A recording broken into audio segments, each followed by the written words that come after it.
When my parents told me they weren't expecting me for Christmas, I smiled, got in my car, and drove home. 2 days later, I had 29 missed calls. I didn't cry, I didn't argue. I just smiled the way you do when something finally makes sense painfully, quietly. For 6 years, I paid the mortgage on their house. I fixed their roof when the storm tore through town. I bought them a new stove when Mom said hers wasn't pretty enough for guests. But none of that bought me a seat at the holiday table. Not even as a daughter. Not even as a placeholder for the one they truly missed. When Mom said, "This year, we're just keeping it intimate. We assumed you'd be busy," I nodded and left. That night, I pulled out the manila folder I'd avoided for months, the one filled with receipts, transfers, and signatures. This time, I wasn't going to beg to be included. This time, I was going to let silence speak for me. Growing up, I was always Allison's little sister. Even after she passed, that never really changed. In their eyes, I was a shadow, someone who was still around but never quite enough. Allison was kind, talented, magnetic. I was dependable. I handled the bills, showed up early, brought groceries, and never complained. When my parents struggled with their mortgage 6 years ago, I offered to help. Not because they asked, God forbid they'd ever ask me for anything, but because I knew what losing that house would do to them. It was the one thing they had left that made them feel accomplished, proud. So I stepped in, quietly, monthly, without fail. I told myself it was temporary, just until they got back on their feet. But months became years, and temporary became expected. I paid for the new water heater when the old one exploded. I covered their property taxes the year my dad's pension took a hit. I even paid for the landscaping when my mom said the house didn't feel presentable anymore. She told the neighbors, "The kids are helping out." There was no kids, just me. I didn't do it for recognition, but some part of me, deep down, still hoped that maybe, just maybe, they'd look at me the way they used to look at Allison. That maybe I'd stop being the backup daughter and finally become the real thing. But love, as I've learned, doesn't grow out of service. It doesn't sprout from monthly bank transfers or boxed wine at Thanksgiving. You can pour everything you have into someone and still not be enough for them to turn around and say, "Thank you." I remember last Christmas clearly. I showed up with a wreath I hand matted pine, eucalyptus, dried oranges. My mom smiled politely and said, "That's rustic." They took it down the next day. That night, I overheard my dad on the phone with Uncle Ray, saying, "It's just not the same without Allison. Eliza tries, but it's different." He was right. It was different. Because I was the one still standing. The one who stayed. The one who gave everything, and never asked for anything, back until now. I didn't know it then, but something inside me had already begun to shift. A small, steady voice saying, "You don't have to earn love. You just have to stop funding your own rejection." And that voice? It was getting louder. The call came on a Sunday afternoon. I was folding laundry, half listening to an old Christmas playlist when the ringtone buzzed. "Mom." I took a breath, picked up. "Eliza," she said, voice clipped and cheerful, which was never a good sign. "Just wanted to check in before the holidays. You know how fast everything sneaks up." I smiled, even though she couldn't see me. "I was actually going to ask what time you wanted me to come on Christmas Eve. I can bring dessert and wine again, or maybe that lemon bundt cake Aunt Helen likes." Silence. Then, "Oh, sweetie, about that." My stomach dropped.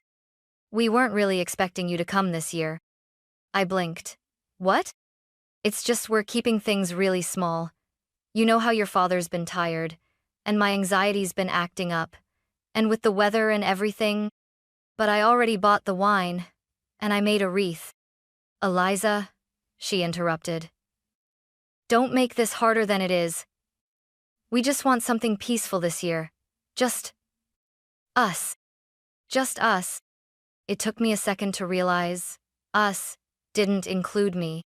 "But I'm your daughter," I said, before I could stop myself. My voice wasn't angry. It sounded small, foreign. "I know, honey, but you're always so intense around the holidays. It's been a tough few years, and we just want to breathe, okay? Right, because nothing says relaxing like excluding the only person who's been paying their mortgage.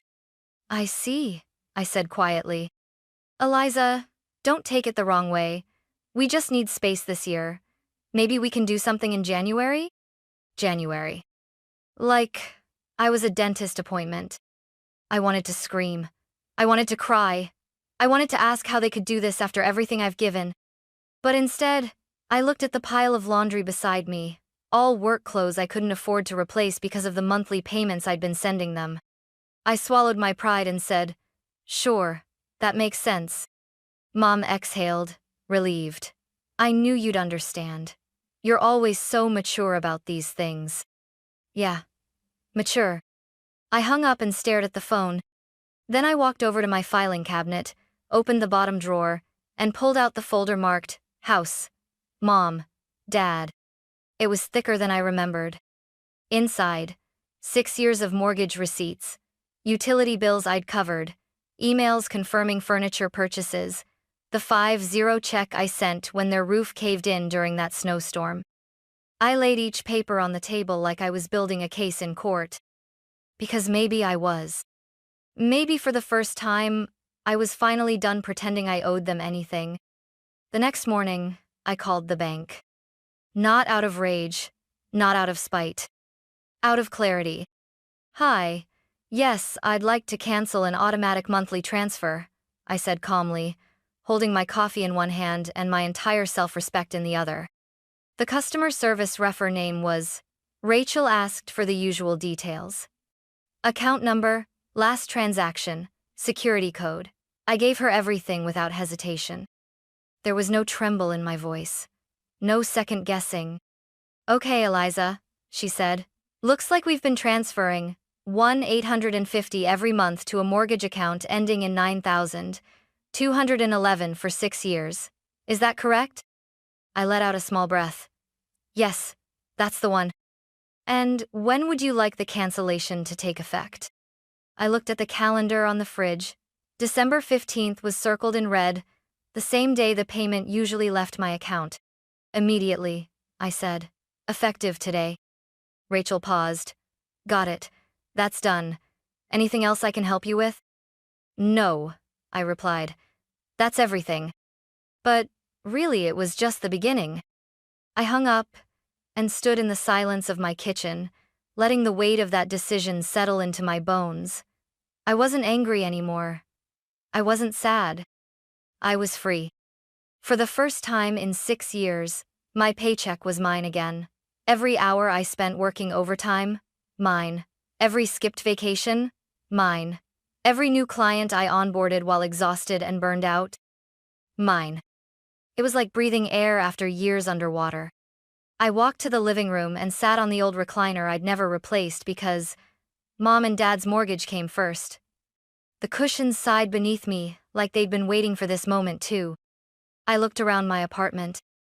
Peeling paint near the windows, a faucet that dripped every 3 seconds, a sagging bookshelf I'd fixed with duct tape. All of it delayed dreams I couldn't afford to realize because I was funding someone else's illusion of middle-class comfort. And they hadn't even invited me for dinner. I stood up, walked to the mirror in the hallway, and looked at myself. I didn't see a bitter daughter. I saw a woman reclaiming her boundaries.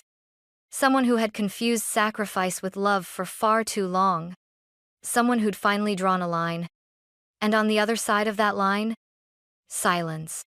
No more calls from my mother asking if I could just cover the trash bill this month.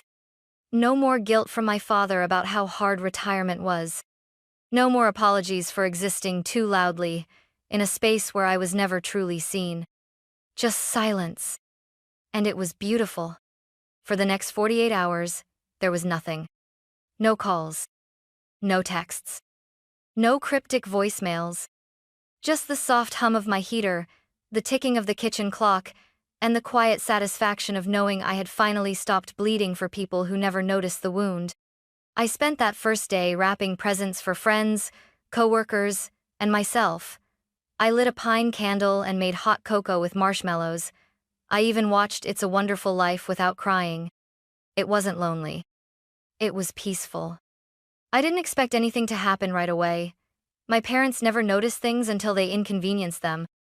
But by the morning of day 3, my phone lit up like a Christmas tree. 29 missed calls. The first 3 were from my mother. The next 5 from my father. Then came the neighbors, Aunt June, someone named Paul from church, and eventually a number I didn't recognize, likely their lawyer. I didn't answer a single one. Instead, I sat on the couch in my pajamas, sipping coffee from a chipped mug and watching the chaos unfold on my lock screen. There were texts too. "Eliza, call us. There's something wrong with the bank. What happened to the mortgage payment? If this is a mistake, please fix it. We're late on the house. Don't do this right before Christmas.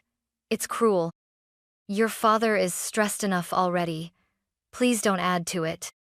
Be the bigger person. Be the bigger person." That one made me laugh out loud.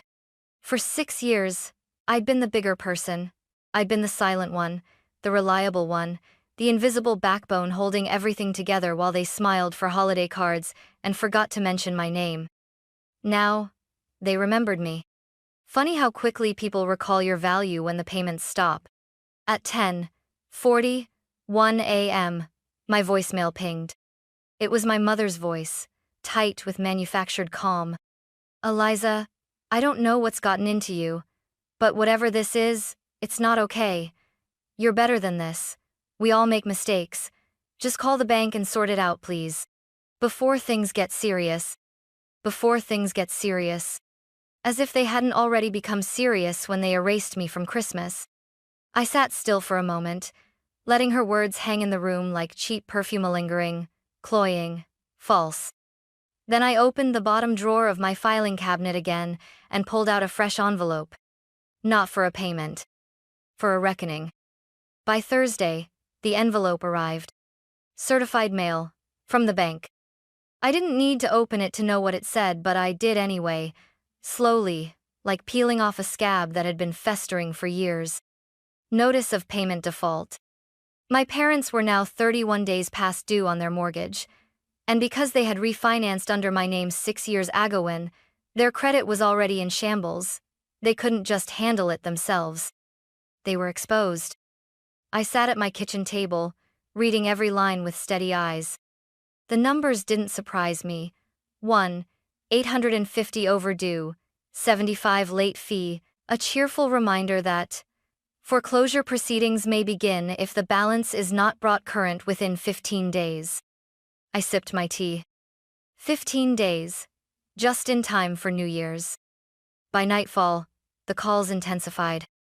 I muted my phone and watched as voicemail after voicemail piled up like snow on a porch no one bothered to shovel. Then came the email. Subject line. From Dad, please read. It wasn't long. My father never used more words than necessary. He was explaining how Allison would have handled something differently. "Eliza, I know things have been tense, but this is not the way to resolve a disagreement. The mortgage company called me directly today. Your mother is having a panic attack, and we're both overwhelmed. I'm asking no, begging you to fix this before it becomes irreversible. We're family. We've made mistakes. But don't punish us like this. Not during the holidays." Dad. Punish. That was the word that stuck out most. They saw this as punishment, not consequence, not boundaries, not accountability, just punishment. Because to people like them, love only flows in one direction, uphill, toward them. Everything else is betrayal. I didn't reply. Instead, I opened the folder I'd been building over the last 3 days. A thick manila one labeled Records, 6 years. Inside, 72 payment confirmations, 6 years of bank statements, 11 repair receipts, 2 appliance replacements, a printed copy of the notarized agreement I'd signed when I co-signed their refinance, and a short typed letter. To whom it may concern. This document serves as formal clarification that Eliza Grace Sullivan is no longer financially responsible for the mortgage at 118 Lexington Drive. All previous contributions were voluntary, undocumented support without legal obligation. Any attempts to imply or enforce continued payment will be considered harassment. Sincerely, Eliza G. Sullivan. I printed 3 copies. One for the bank, one for my parents, and one for their pastor. Because if they were going to drag my name into prayer groups and pity parties, I wanted at least one person in their circle to see the truth in black and white. It wasn't revenge. It was documentation. Because people like my parents were experts at rewriting the story, at turning generosity into obligation, at turning disappointment into guilt. But this time, the story wasn't theirs to tell. This time, it was mine. On Saturday, I mailed the envelopes. One to the mortgage company, of course simple, professional, efficient. One to my parents delivered via certified mail, signature required. And one, with particular precision, to Pastor Raymond Ellis of First Baptist Church of Eastbrook, the man who had stood at my sister's funeral and called our family a beacon of strength and unity. Let him see what their unity cost me. Inside each packet was the same: a cover letter, the breakdown of financial contributions, bank statements, the cosign agreement, and a polite postscript. If any future claims are made regarding my role in this arrangement, this documentation will serve as legal rebuttal. I didn't send it out of vengeance. I sent it because people like my parents don't break when you whisper. They only break when the room gets loud enough. That evening, I went to a small gathering at my friend Ava's house. She greeted me with a hug and a mug of cider. "You look lighter," she said. "I finally stopped funding my own rejection," I replied. She blinked. "Eliza, that might be the best thing I've ever heard." We laughed. It felt foreign, like stretching a part of myself I'd forgotten was still there. Halfway through the night, my phone buzzed. "Mom, again." I silenced it. Then another buzz. This time from a different number, an old family friend. Then Aunt June. "Why did you send Raymond that letter? Is it true you paid their mortgage for 6 years? They said you abandoned them. That you were always dramatic." I didn't respond. They could draw their own conclusions now. I was done drawing explanations in the sand only for the tide of guilt to wash them away. By Sunday, the calls slowed. I imagined the dinner table at Lexington Drive quieter than usual. Maybe my mother crying. Maybe my father furious, red-faced, pacing the kitchen. Maybe both. They were finally feeling what I'd felt for years. Unseen, unheard, uninvited. I'd given them the one thing they never gave me: transparency. Now they could decide what to do with it. And then came the text that made me pause. "You really sent this to the pastor? How could you humiliate us like this? You've made Christmas impossible." I read it twice. Then replied, for the first time in days, "You made Christmas impossible the moment you told your daughter she wasn't wanted. The rest? That's just gravity doing what it does." They didn't respond. But that night, I slept through without waking once. No panic attacks. No racing thoughts about deadlines or balance transfers. Just quiet, deep and earned. For years, I thought protecting them was my role. That silence made me noble. That self-sacrifice meant loyalty. But now I knew better. Silence protects abusers, not families. Sacrifice without appreciation becomes currency in someone else's comfort. And loyalty? Loyalty that only flows one way isn't love. It's servitude. Christmas Eve. I stayed home. No airport pickups. No last-minute grocery runs. No hours spent slicing vegetables or hand-wrapping gifts for people who wouldn't remember to say thank you. Instead, I made myself a simple dinner: rosemary, roast chicken, mashed potatoes, cranberry sauce from scratch.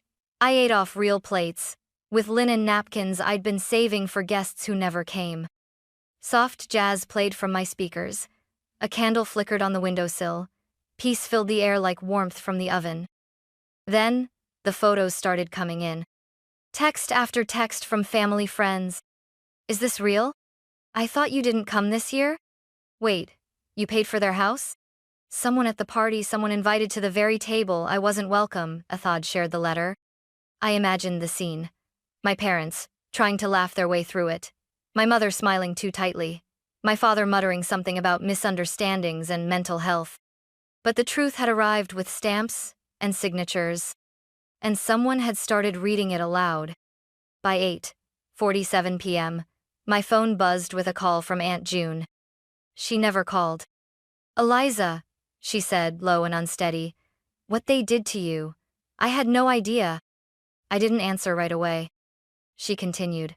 We were all sitting around the table when Bethany opened that envelope, and God, it was like watching someone throw a match into dry grass.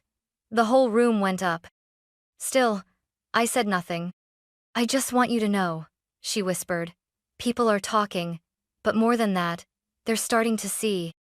That night, I let myself cry. Not from grief but release. From the truth no longer having to live in my chest alone. From no longer carrying their image, at the cost of my own. The next morning, Christmas Day, there was a knock at my door. Soft, hesitant. I opened it to find my mother, standing there in a coat far too thin for the December wind. Her lipstick was smeared. Her hair hadn't been brushed. Eliza, she said, we need to talk. I stepped aside, not as a gesture of welcome but to see what she would do with the space. She entered slowly, like a guest in a stranger's home. The moment she saw the neatly set dining tableau empty chairs, one opposite mine, her lips trembled. Is this where you had dinner? She asked. I nodded. Alone. She winced. You could have come to the house. No, I said simply. I wasn't invited. Remember? Eliza, we didn't mean it like that. Yes, I replied. You did. And for the first time, I believed you. Her eyes filled with tears. We were overwhelmed. We didn't know how to include you without making it to feel forced. Ever since Allison. I raised a hand.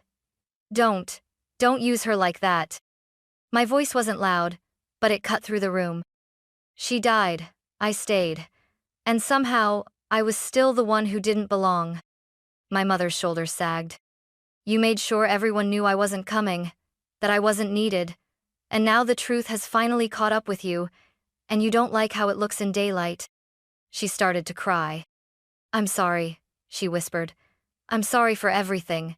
For the mortgage, the dinners, the way we made you feel like an afterthought. I stayed still. Let the silence hang. I brought something, she said, fumbling in her bag. It was the wreath. The one I'd made last year, the one she'd called rustic and taken down the next day. Now, it looked brittle, dusty, faded. Like a too-late apology in green and red. I found it in the attic, she said. I thought maybe. I stepped forward, gently took the wreath from her hands, and placed it on the table. Then I looked her in the eyes. I accept your apology, I said, but that doesn't mean we go back. She nodded, lips trembling. Then what does it mean? It means next year, if you want me there, you ask. You don't assume, you don't manage me like an embarrassment. You include me because you see me, not out of guilt, not out of shame, but because you finally want to. She nodded again. Then she did something I hadn't seen in years. She sat at the table across from me and said, I'm here. 3 months later, the first daffodils pushed through the frost outside my apartment window. Spring in Eastbrook always came late, but this year, it felt right on time. I'd just finished repainting my kitchen cabinets, a soft sage green, something I'd always wanted to do but never felt like I could justify. I used to say things like, I'll do that after the next mortgage payment, or maybe next year, if Mom and Dad don't need help again. But now, every dollar I spent felt like a brick in the foundation of my own life. I'd opened a savings account. I took a pottery class on Tuesday nights. I started buying fresh flowers just because they made me smile. And on Sundays, I spent them with Roseth neighbor upstairs and her twin daughters. They called me Miss E, and last week they gave me a handmade card that read, "Thank you for always showing up." I cried when I got home. Not because it hurt, But because it didn't. As for my parents, they're figuring things out. The bank gave them a short-term extension, and they've started managing their own payments again. We text, occasionally, mostly neutral, sometimes warm, but I don't ask to be included anymore. And I don't beg to be seen. If they invite me next Christmas, I'll decide based on how I feel, not how guilty they sound. Because here's the truth I learned far too late. Being family doesn't entitle anyone to your loyalty. Love that must be earned through silence, sacrifice, and shrinking yourself isn't love. It's debt. And I've paid enough. That night, as the sun dipped behind the trees, I lit a candle in my living room and sat at the table I'd once set for one. This time, it wasn't lonely. It was mine. And for the first time in years, I knew. I hadn't canceled Christmas. I'd just finally chosen to keep it for myself.